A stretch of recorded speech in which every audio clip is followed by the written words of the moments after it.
Puthukkad gas cylinder കയറ്റി വന്ന lorry ഇടിച്ച് റെയിൽവേ ഗേറ്റ് വൈദ്യുതി കമ്പിയിൽ വീണ് ട്രെയിൻ ഗതാഗതം തടസ്സപ്പെട്ടു. ഒഴിവായത് വലിയ ദുരന്തം. ലോറി ഇടിച്ചതിനെ തുടർന്ന് ഗേറ്റ് വൈദ്യുതി കമ്പിയിൽ തടഞ്ഞു നിന്ന നിലയിലായിരുന്നു. ഹൈ വോൾട്ടേജ് വൈദ്യുതി പ്രവഹിക്കുന്ന സമയമായതിനാൽ ലോറിയുടെ മുകളിലേക്ക് തീപ്പൊരി ചിതറിയെങ്കിലും ഗ്യാസ് സിലിണ്ടറുകളിൽ നിന്ന് തീ പടരാതിരുന്നത് വൻ അപകടമാണ് ഒഴിവാക്കിയത്. വെള്ളിയാഴ്ച ഉച്ചയ്ക്ക് 12:30യോടെയായിരുന്നു അപകടം. കൊച്ചിയിൽ നിന്ന് ഭാരത് പെട്രോളിയത്തിന്റെ ഗ്യാസ് സിലിണ്ടറുകളുമായി വന്ന ലോറിയാണ് റെയിൽവേ ഗേറ്റിൽ ഇടിച്ചത്. ഇടിയുടെ ആഘാതത്തിൽ ഗേറ്റ് മുറിഞ്ഞ് വൈദ്യുതി കമ്പിയിലേക്ക് വീഴുകയായിരുന്നു.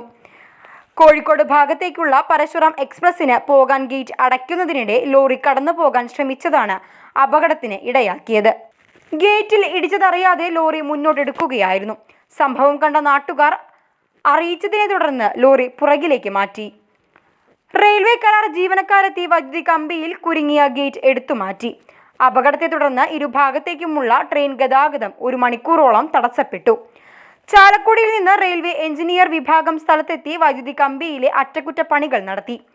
അപകടത്തെ തുടർന്ന് എറണാകുളം ഭാഗത്തേക്കുള്ള ട്രെയിനുകൾ പല സ്റ്റേഷനുകളിലായി പിടിച്ചുവിട്ടെങ്കിലും 2:30യോടെ ട്രെയിൻ ഗതാഗതം പുനഃസ്ഥാപിച്ചു.